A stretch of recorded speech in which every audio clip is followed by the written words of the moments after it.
Being a totally cliche middle-class suburbia dad, I feel weird saying this, but I used to live in the ghetto.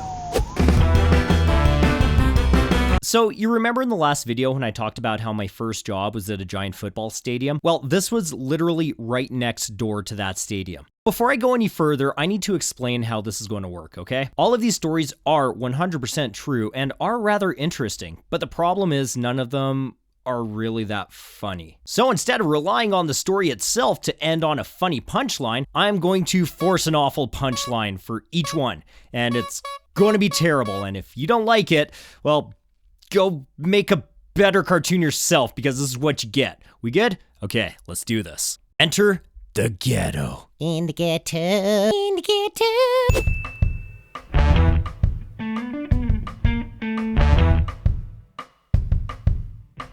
The first ghetto house we lived in was almost 100 years old, and it was right in the heart of Somalian gang territory and looked like some sort of Victorian dollhouse from the outside. The inside, not so much. It had one bathroom that had a plastic sliding curtain instead of a door, and it was in the kitchen. So pooping and cooking had to be timed with surgical precision for obvious sanitary reasons. One morning, my wife and I were both leaving for work, and my wife got into her car and it wouldn't back up.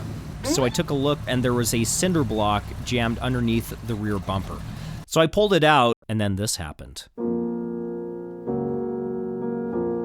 Wheel, that's no good. I sure am getting wheelie tired of this. So I spoke to the police.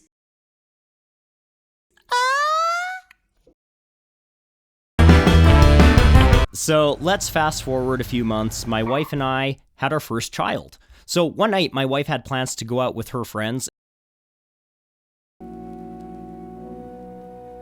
What's up, party day people? I love tequila. This song's about me. So it was my first time flying solo as a parent. Oh, did I mention there were crack dealers living upstairs from us? Well, there were.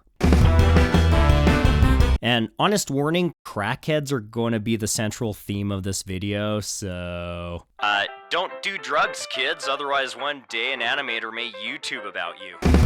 Anyways, so the house had two front doors right next to each other. One door went into my living room, and the other door went upstairs to the drug den. So I was sitting on the couch watching TV with the baby asleep right next to me when my front door flew open and some crackhead came barging in thinking my door led to the magical land of crack. You don't even know what primal protective instincts are until you've actually had to defend your own child. In a split second, they took over.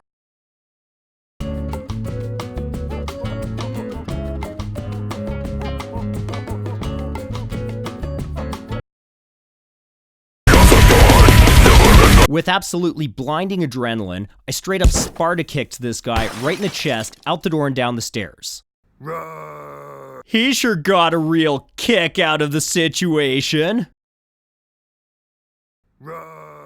So finally, after 2 long years of living among the worst conditions that this fair city has to offer, my wife and I finally got out of the ghetto. And we got ourselves a nice little corner lot bungalow in a squeaky clean Dennis the Menace type of neighborhood. We were finally in a safe, secure area in which we could raise our family peacefully. And then a house down the street exploded in a triple murder-suicide, and then this city's largest mass murder when a family of 7 was slaughtered by an intruder. So I went to get in line for some punch, but there was no punchline.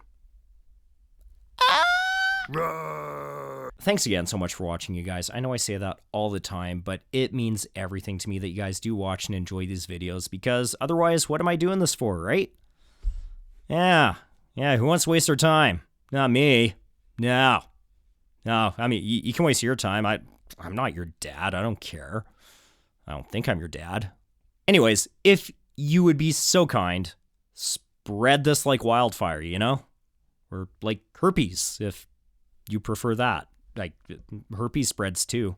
So, in closing, be excellent to each other. I love you. Bye.